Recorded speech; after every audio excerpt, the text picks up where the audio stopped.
Hello ladies and gentlemen, it's the Historical Gamer once again, and today I'm returning to Ultimate General's Civil War. We're fighting the newest battle, the Battle of Chancellorsville, which has recently been added to this early access game on Steam, and we are on to the third day of the Battle of Chancellorsville. That's May 3rd of 1863.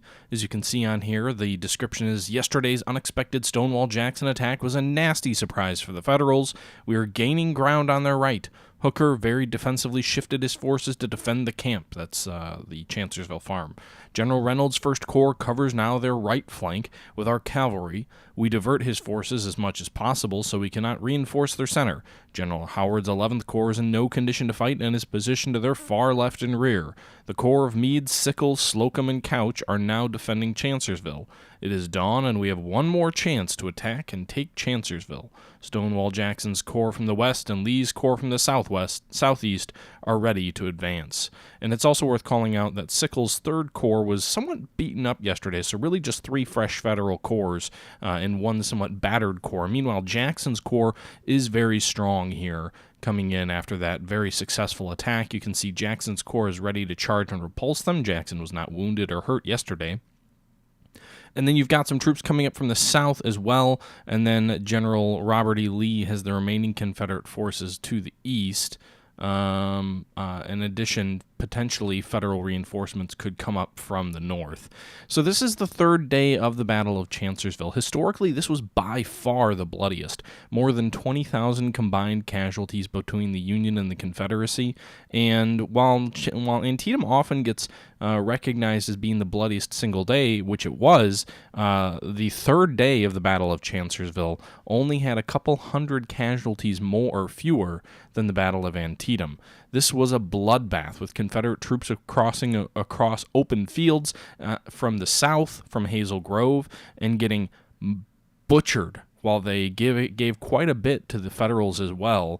And the Federals were caught in a salient with their troops in a meat grinder being crushed on 3 sides despite being outnumbered. This undesirable tactical position that the Union found themselves in meant that they were sustaining unusually high casualties as well because they couldn't bring all their firepower to bear.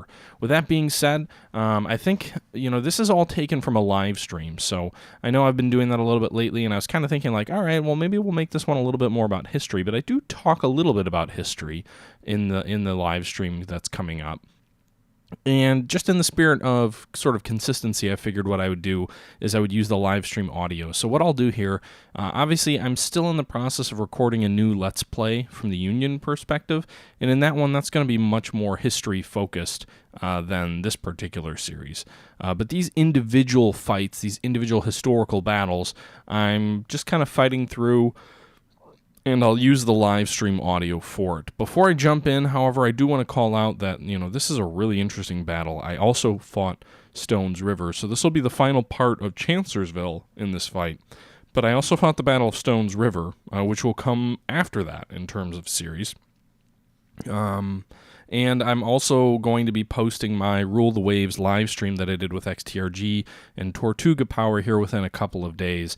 I was meaning to get to that sooner, guys, and I'm sorry I haven't, but I've just been somewhat busy this weekend and, watching football all day Sunday. The Packers won, thank God, so my team is still in the team I pull for is still in the postseason, which is pretty sweet. Getting to go to the NFC title game is always an honor, so we'll see how they do against Atlanta. Anyway, guys, so I'm going to go ahead and jump back into the live stream audio here real quick. Before I do, just a reminder that Stones River is coming next, maybe as early as tomorrow, and then I'm also going to continue the Strategic Command series with more historical discussions around World War II now that I've gotten through the invasion of France, and then I'm also potentially going to throw some casual stuff in, maybe some World of Warships and other things like that, just sort of for some fun. If I don't throw it in the channel, I may just do some live streaming. You can see here I am clearing these woods. This is kind of the preamble to the main fight. The Federals have some troops deployed to our front in these woods. We're going to have to sweep them clear before we can move north to the Chancellorsville farm. Likewise, on the western flank, Jackson's men are getting into position somewhat slowly, but the battle will take more than 3 hours, over 4 hours left for us to push the Federals back. So we've got some time to maneuver. But yeah, you can see here we've got the Union kind of in a little bit of an uncomfortable spot, and once we push them out of these woods, they'll be even more concentrated, so that hopefully we can unite our corps under Lee and Jackson into one unit. Historically, when the Confederates under Lee and Jackson met, there was this great sort of meeting of the lines and cheering between the soldiers, almost like some of the World War II footage you see when the Russians and the Americans kind of met up in Germany at the end of the war. These two lines rushing together and cheering and whatnot. But this was sort of the deciding moment. If the Federals pull out here and we take this objective, we win the battle. If we fail to drive them from their positions, then, well, with the best we can draw. But that's enough of me yip-yapping here, now that we're about 5 minutes into the fight. So I'm just, like I said, I'm going to go ahead and turn this back over to the live stream, which occurred, was it 2 days ago? And we'll take it from there. And I'll try and plan this battle out a little bit better than I usually do. I've sort of got a tendency to be really inefficient with my forces and leave a lot of unused units, and I think I do a little bit better job of that here, so let me know your thoughts below. Anyway, guys, I hope you enjoy, and I'll catch you guys at the end. Attacked on May 2nd, successfully drove the Union back all the way toward Chancellorsville Farm, and now we're on to the decisive action on May 3rd, where the Union Army historically was kind of hemmed into a bit of a salient-like position around Chancellor's Farm, and the Confederates launched attack after attack. It was actually the second bloodiest day of the entire Civil War, just a few hundred behind Antietam, where the Confederates and the Union battled it out. Antietam was still the bloodiest day in the America's military history. It was the bloodiest single-day action of the Civil War, but May 3rd came close, with 23,000 casualties on both sides. Now, part of that is an obvious reason. The Confederates launched large infantry attacks across this open field area and also west through these openings. And Chancellor's Farm is in this sort of heavily wooded area around it, but there are these open fields right in front of where the Union was entrenched, and so you had incredibly bloody actions throughout the day. Now, I'm very early on. I think I paused at like 10 minutes into May 3rd, and I think my overall intent, because my troops are still getting into position, is going to be to use my troops in the south to kind of sweep north and hem the Union back against their defensive positions. Meanwhile, I'm going to clear these defensive positions along here toward these open woods using these woods as cover, and then I'm going to advance these troops from the south to kind of pin the Union forces in. My main force is the 2nd Corps, which just launched a successful flank attack, and I'm going to drive east, attempt to push the Union out of their initial defensive positions using these woods as cover, and then I'm going to swing north a bit to drive the Union from their kind of positions here. The goal is going to be to isolate the troops in the south from any potential reinforcements coming in the north or just the bulk of Union forces. And then once I kind of establish this line here driving north, maybe I can swing south and clear some of these woods of what I'm sure to be some strong Union forces and just hopefully over time push these guys back. I've played through May 3rd once, and it ends up being quite a bit of a cluster of just masses of troops kind of huddled around this one position. So this might be a little bit too complex of a plan, and we'll see how it works out. I'm also going to bring my artillery forward more so than I usually do to try and use it for some close-in fighting rather than long-range bombardment. We'll see how that pans out, but that's the general plan at the moment. Now I'm going to go ahead and issue some of these orders while paused. I don't usually do that too much, and I know I get criticized for it, so I'm going to go ahead and issue some orders with these troops as the game is paused. These guys are already in position. Paxton's going to have to shift south to deal with Ruger, and Archer is going to have to deal with Kane. Okay, now we'll take this artillery here, and we're going to basically move them forward here, use these openings in the roadway to get these guys forward. We'll move Lee up a little bit, and then we're going to go ahead and bring our supply wagons forward to keep our troops well supplied throughout this fight. Southern troops in the southern part of the battlefield, we're just going to kind of advance this way. There's no real significant enemy force, I don't think, between me and Chancellor's Farm here. And we'll keep some supplies with them. Meanwhile, we'll bring this artillery up as well. And then these guys over here, we're going to bring Coquette down to clear this wood. We're going to keep Rameseur and move him into this wooded area here. Heath forward here. lane. Again, we're going to kind of try and keep these guys all in cover of the cover of woods. Pender, I'm actually going to move Nichols, O'Neill, and Iverson, kind of massing in the north here. We'll bring Doles forward as kind of a reserve. Warren also. Again, I'm really going to kind of try and push north. We'll see here. Mr. and Colcon already have orders. Carter, we're going to bring his guns forward and kind of use this open pathway or open roads as kind of our artillery focal point. And we'll bring our supplies forward. I think that's everybody. Stewart will keep you further south. Jackson will move you a little bit further north. And we'll see how this all plays out. I wish there was a button I could click where I can make sure that everybody's got orders, but I think that about does it. And I think we're good to unpause for now. All of these guys. All right, I'm actually going to jump back in, guys. The audio from the live stream is ruined for a couple of minutes here. I made some mistakes on the audio settings. So I know I've kind of already said it in the initial period, but what I'm looking to do is with Lee's troops on the right, I'm looking to push the Union back toward Chancellor's Farm. I'm not looking to drive them back all the way. I'm just looking to get them pushed back so that we can support Jackson's attack when it comes from the left. And then, as I've already said, Jackson, and I'm, at the moment you can see here, I'm detaching one brigade here to deal with some leaking troops to the south. And that's one thing I've actually noticed with the newest version of the game is it seems like you more often end up with enemy troops in your rear where they retreat into your rear, which doesn't seem to be logical in my opinion. I don't think you should really have to worry about troops retreating through your lines. They should probably retreat away from you, not toward you, but it seems to happen quite a bit in the newest version of the game with these new battles. There was a hotfix which came out, might have already come out, or came out like a day or two after the new battles came out, so potentially that fixed it, but that's what I was seeing anyway at the time of this battle. You can see here I'm using 2 regiments to try and rout this enemy artillery. One thing I would say is kind of the biggest challenge in this battle when you're attacking Chancellor's Crossing is Union artillery. And that's because you, by and large part, have troops that have to cross open ground. The enemy has defensive works that guard against the woods up here to the north, and they've got defensive works to the north of the town. So your main approach south, not of the town, but of the buildings, your main approach south, from the south, is across open ground, which enemy artillery can ravage you. And even if you push the enemy out of these fence lines that are guarding these woods, it's very easy for you to get stuck battling against artillery because the Union have so many infantry that are crammed into this narrow space. And the way the game works, artillery fires right through friendly lines. There's no blocking for artillery. Now, infantry can't shoot through infantry. They have added a blocked capability there, but artillery can still shoot through infantry, and as a result, attacking against this main objective here can get really bloody because it's open on pretty much all sides, and there's multiple defensive fortifications around it.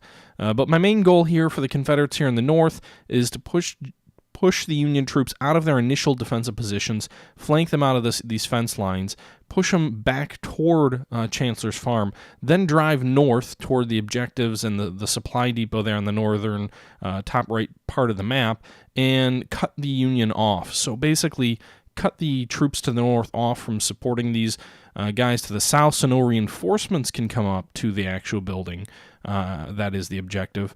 And then drive in on the objective, swinging south and north, catching the enemy in a pincer, and surrounding and destroying them. At least that's my ideal objective. I don't know if there's a lot of enemy reinforcements that'll be coming, but at the very least I want to isolate them from any reinforcements that might come in from the woods to the east of the objective point. You'll also notice in this battle I'm trying to bring artillery up more closely than I have in previous fights. I've gotten a lot of feedback that I've got some opportunities to bring artillery up and make artillery play a bigger role in some of my battles. I tend to leave it back to kind of duel at long range, and it generally does pretty well, but I'm going to, as you'll see throughout this battle, try and keep my artillery pretty close to the front line so that it can be firing, devastating volleys of shells into the enemy, while at the same time attempting to keep infantry in front of it so that it doesn't take any direct rifle fire and protects it from casualties. So I am kind of going the Napoleon route of bringing the artillery forward with the assault and using it to batter down enemy lines, kind of what Lee had ideally thought would happen at Pickett's charge, but did not. And we'll see how that all pans out. As far as it's concerned thus far, you can see that artillery there is firing directly at Union infantry. It might be a little bit too exposed to the Union infantry. And you can see 2 more batteries behind Thomas's brigade that are also firing into the enemy at relatively close range. So that's my objective here. I'm going to be a little bit cautious on these northern troops in these woods. I'm going to keep them in the woods and allow them to use the woods as cover as long as possible. If the enemy wants to keep bringing troops up to these fence lines, that's fine. The cover of the woods is actually better than the cover of the fence line. And then you can see here that my main striking power of some 5,000 plus troops here in the north are going to drive against Meade's corps and attempt to take these objectives to the north of the actual main objective point. Anyway, guys, that's all that I've got here before I jump back into the live stream, so hope this isn't too jarring, but I'm going to go back to the live stream audio here. At this point, I figured out the issue I was having, so enjoy. Okay, sorry about that. Should be substantially better. I had the wrong audio mix. Sound should be better now, guys. Let me know. I had the microphone not muted, but the microphone audio thinking that that was the desktop audio. Sorry about that.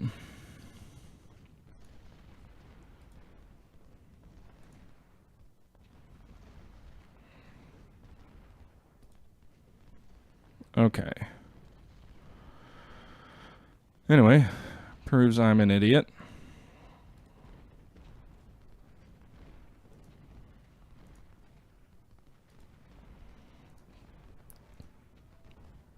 Kind of want Nichols to fire at Ranford. Alright, let's run you this way, O'Neill. The last thing I want is to be attacking artillery over the open.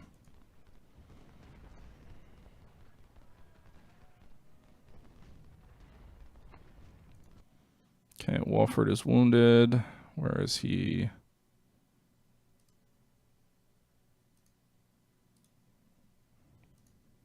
Okay.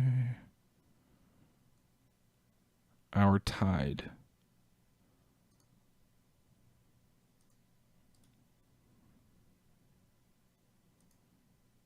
Okay, we'll bring the artillery up in the south a bit. I'm going to move these guys forward.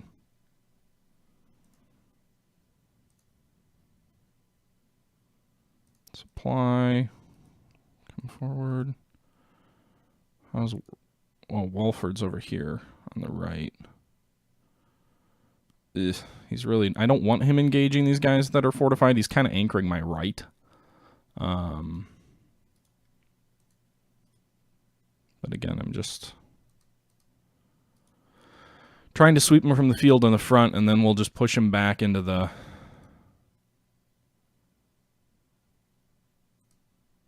Alright, we're going to move you up. Carter, we're going to move you up. Brown and Jones. I want to get them a better field of fire to kind of dominate this northern field.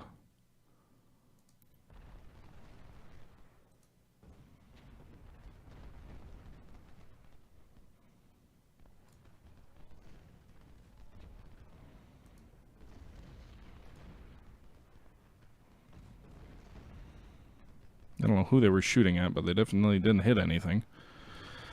All right.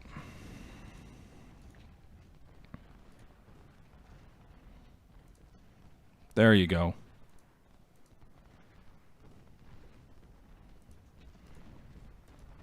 I don't want you guys charging or anything. Please don't do that.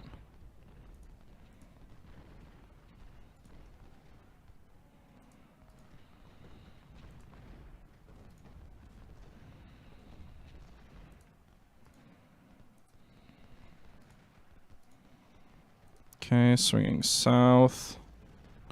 Someone is meleeing with someone.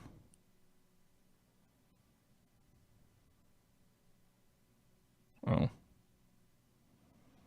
On their own, I sure hope. Kershaw's brigade.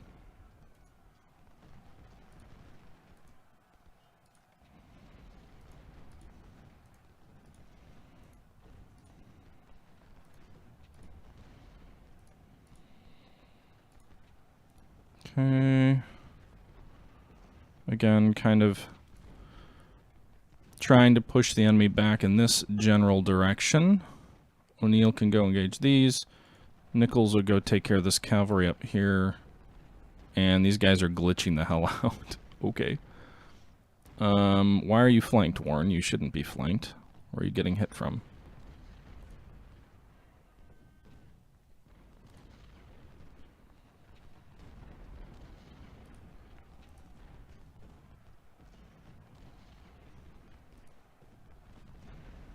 Okay, McLean being pushed back. O'Neill might be flanked from that artillery, but...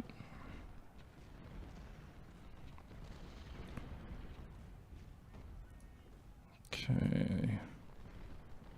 Let's push these supplies forward a bit. This guy's empty. Jackson, come forward. Artillery, I want you all the way up here. Stewart needs to come forward.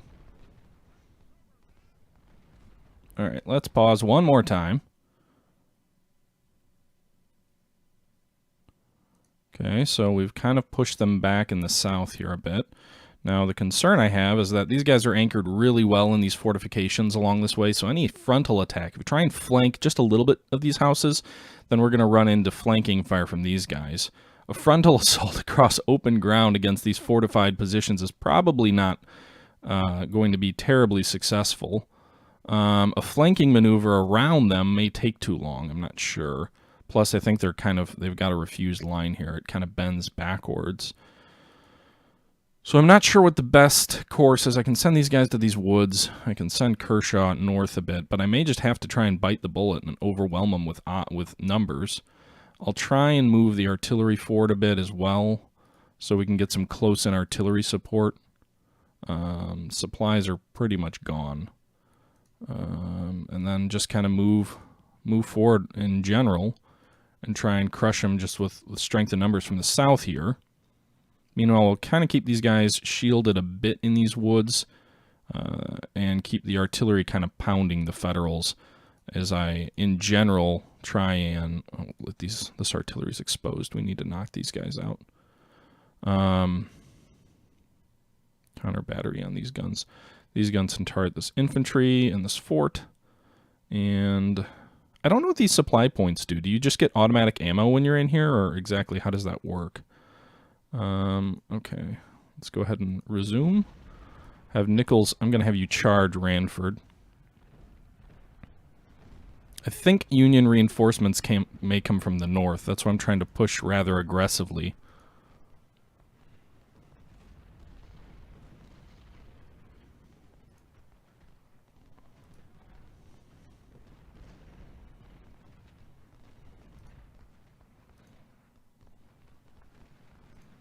Posey's falling back. Archer. Why are you guys all running? Well, it feels like you're running. Maybe you're not. He's kind of got some cover in these woods. How about you halt there?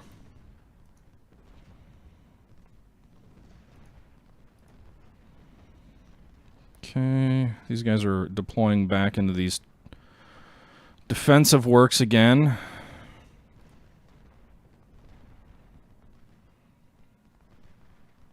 Nelson, Nichols, I'm going to kind of... Well, I drove that artillery off. I should use that advantage and flank.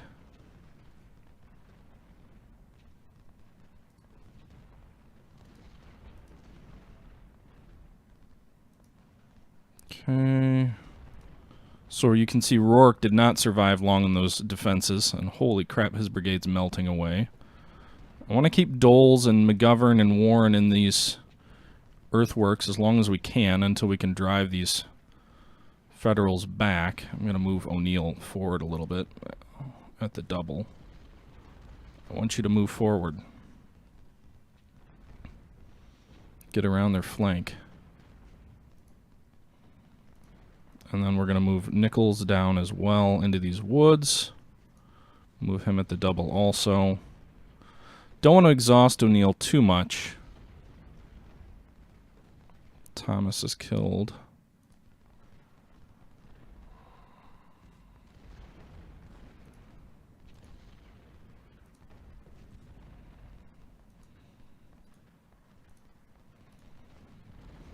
Okay, there you go, firing into Burns' flank. Where's McGovern going?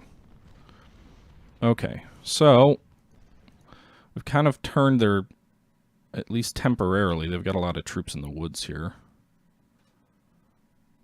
Temporarily, I'd say we've got them in a decent spot. We're hitting these units in these forts where the actual farm is heavily, but I don't know if we'll push them back a bit. The right flank, you can say stack up there, but I don't really have men on my right, unless you're talking the Union right. I'd really like these guys to be a little bit closer with their guns, but I don't want to expose them to rifle fire either. Okay, supply, that guy's empty. Stewart, let's move you forward a bit. Iverson, I think I'm going to stack, unless you mean the Union right, in which case I'm kind of stacking up on their right.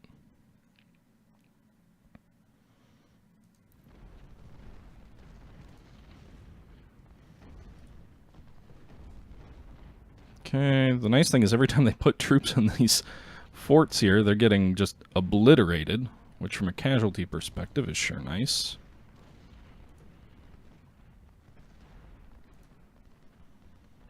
Let's move this artillery about up a bit. Move Iverson around. These supplies will keep these infantry supplied. Lane, we're going to move you forward a little bit. Going to start moving through these woods, and hopefully we can overwhelm the Yankees here. Let's see here on the far right. We're holding our own. Thomas is getting pushed back a bit. Who's meleeing? Let's move around. Getting McGovern into this. Hopefully these houses provide some good cover.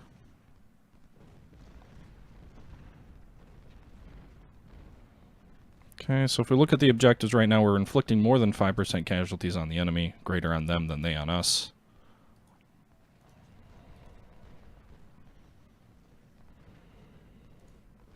We're slowly advancing. Although again, we're starting to get probably outside of our comfort area.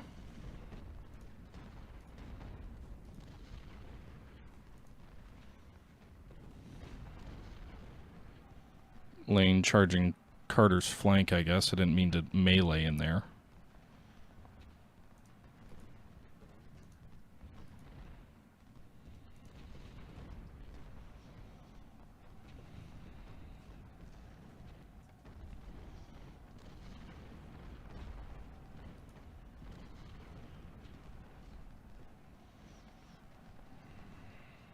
Now he's meleeing this other guy.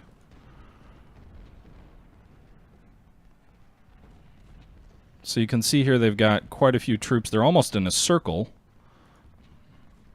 And then Von Gliese is to the rear. Good lord. This is a stout enemy position. And now we're running into canister fire, so we're going to have to take these guns out. There you go, Franklin getting obliterated. So, okay, O'Neill, come down here and deal with this artillery. Jones also. Let's see here, the enemy is getting pushed back somewhat. But so are we, so we're going to have to bring this artillery forward a little bit more. Support it with infantry. Ramasar will come in. Wilcox, we're just kind of, we've got almost too many men and too narrow a front.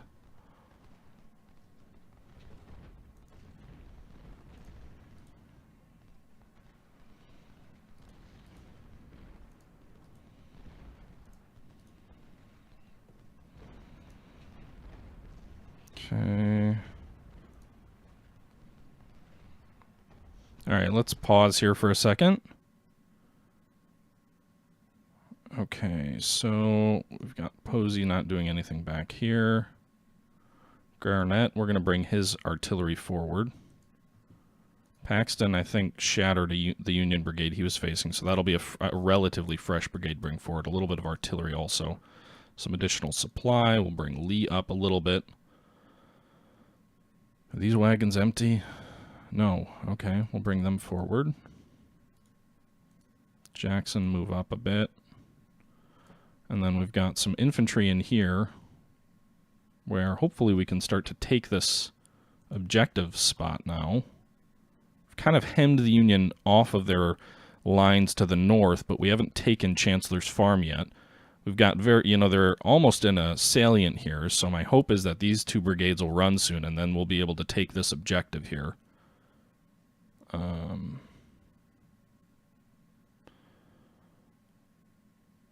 the north, I'd say our flank is a little bit exposed. McGovern here is probably screwed. These guys in the woods are going to be really tough to do anything about. So my main goal is here to kind of push north, take the objective, and then just kind of slowly skirmish it out with the guys in the woods. I don't need to dislodge them. I just need to hold this position, and then we'll kind of go from there. I think it makes sense to bring some of this artillery a little bit further down.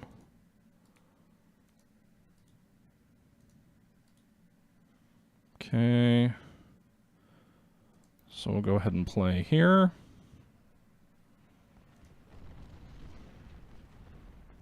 It looks like we just pushed one of those brigades in the woods back. Kind of cracked their center a bit.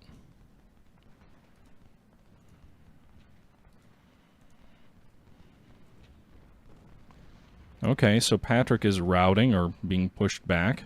We just destroyed that artillery battery here. So that was a very good result.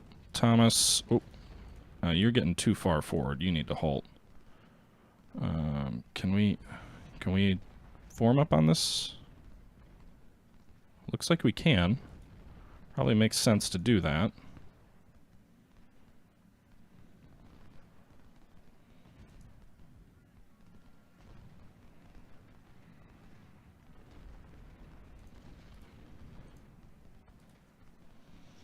Okay, so the salient is kind of gone. They've pulled out of it.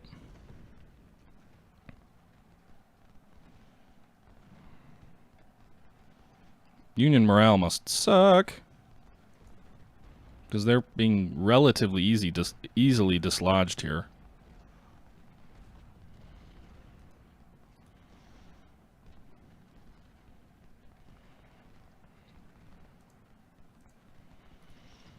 Okay, bring this artillery forward. These infantry, this is just a disorganized mess, but the objective is ours for the moment. I'm going to put some units in these forts here to make sure that if they do counterattack us, we're prepared. And then I'm going to kind of move these guys forward. If we can destroy more of this enemy artillery, the Union artillery is what really worries me. It's going to get bloody if I try and push them out of the woods. There we go, another Union artillery unit destroyed. But they've kind of got a hole in their lines here as well. Kershaw could probably advance into these woods. Start advancing into these woods. A player versus player campaign would be a dream. Woodford and Seams are engaging these guys in this wood. Trying to get you into some cover. That artillery's routing. Nice. Cushing's battery's greatly reduced. Now get in the woods and get some cover now.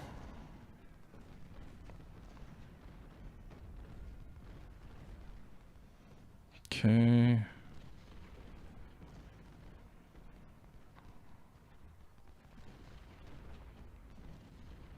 There he goes. Cushing is destroyed.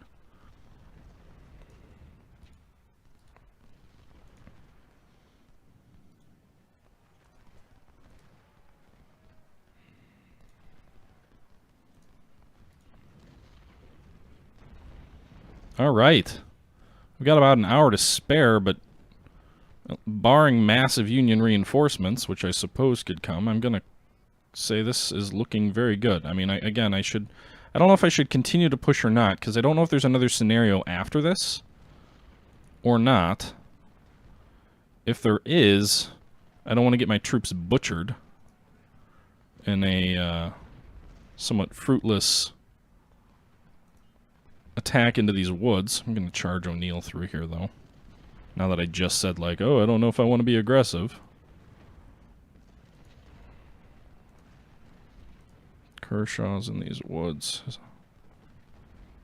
He's firing into Zook's flank, I think, yeah.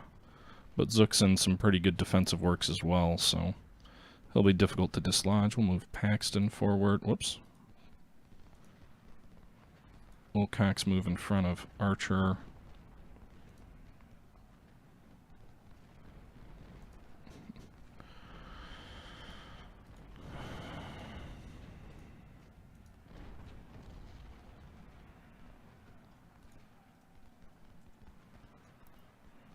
Alright.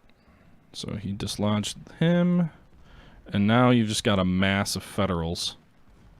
But again, they're kind of, their flanks are exposed. So I don't know if this is the AI being stupid, or if this is just...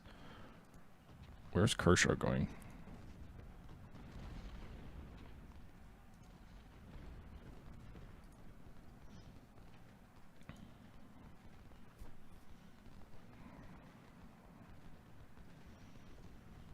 Okay, Woodford's out of ammo. Let's go ahead and charge him. But, it looks like a bit of a butchery shop right now. 44 minutes left. But it feels like mopping up.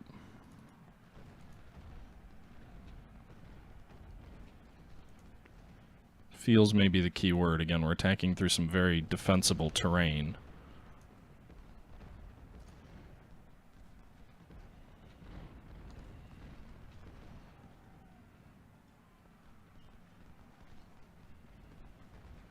Okay, Zook is routed. Maybe I can destroy him before he gets out of range. No, doesn't look like it. Alright, I need some supply. All my wagons are empty.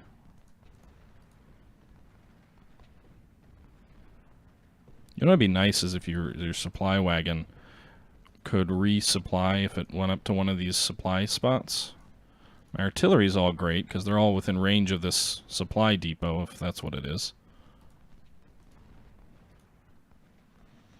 I feel like I get criticized a lot for not using my troops very efficiently, but I feel like I did a better job of that this round. Is this an artillery battery? No, they're infantry. They're just really bloodied. 300 men left out of over 1,400 original troops. Yikes. Army Commander Hooker has his army really kind of crushed in a vice at this point.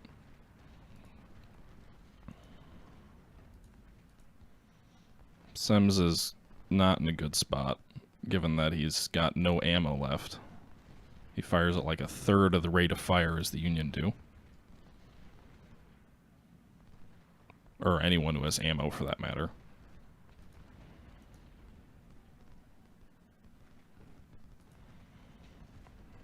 Get over here.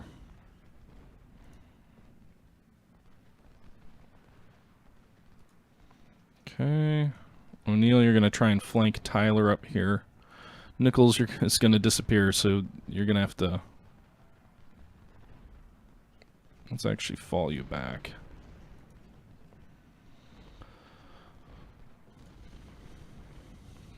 So it's interesting that I don't think artillery gets blocked by friendly fire or friendly units, but it certainly seems like infantry gets blocked.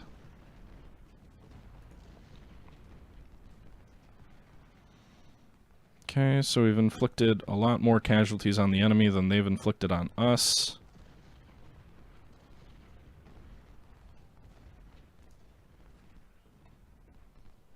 Supplies empty. Any other supply wagons here that we can raid that still have ammo? I don't know if they can reload. Let's see here. I don't see any other supply wagons. Sure, it's way in the rear. Okay, we've got one. Oh, it's pretty much empty. Mahone will get you up here. The other one's empty as well. So we get some of this artillery forward, but I don't really think I've got much left to do. The scenario's almost over. We don't have a huge advantage, but we've got a slight advantage in terms of manpower at the moment.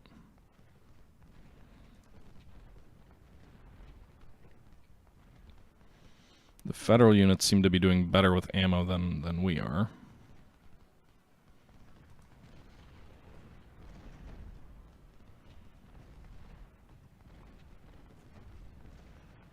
Okay, most of my troops are doing very well casualty ratio-wise. Nichols is pretty even, but even the units that have been really bloodied all have a pretty considerable advantage in terms of kills versus deaths. Wolford might be the exception.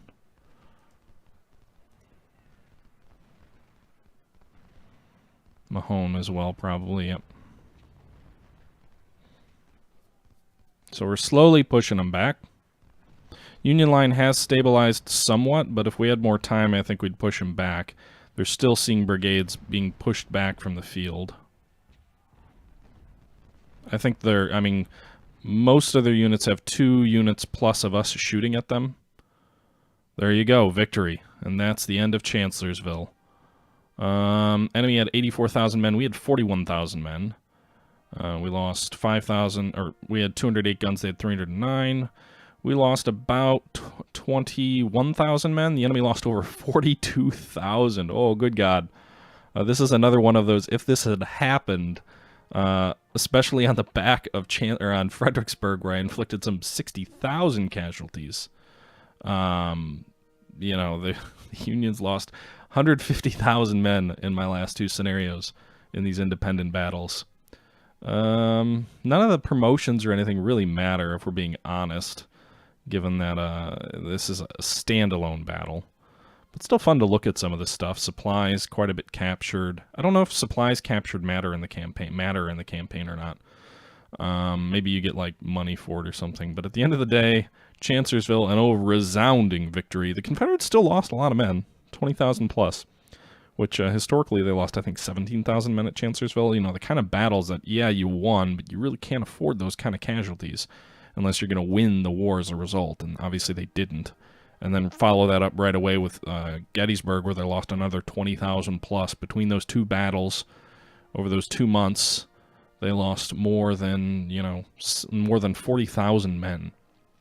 The Union lost equally, actually worse, between the 2 battles, but they were able to replace their losses.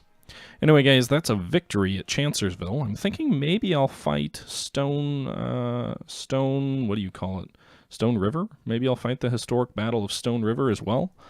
Alright guys, there you have it. We successfully won the Battle of Chancellorsville with the historical result. We pushed the Union out of Chancellorsville Farm, and the Union retreated north across the Rappahannock River, losing serious losses, more than half of their army, and there you have it. 3 parts, 3 victories for the Confederate Army at the Battle of Chancellorsville, an ultimate general civil war. Hope you guys enjoyed the stream. Please feel free to leave your thoughts and comments down below. I hope I did a better job of using my forces without, wasting a ton of troops and not using them effectively. I tried to bring my artillery forward a bit more to also use that a little bit better, but I'd be interested to hear your guys' feedback. Anyway, leave any thoughts below, and I appreciate all of you tuning in. Until next time, it's the Historical Gamer saying thank you for watching, and I'm out.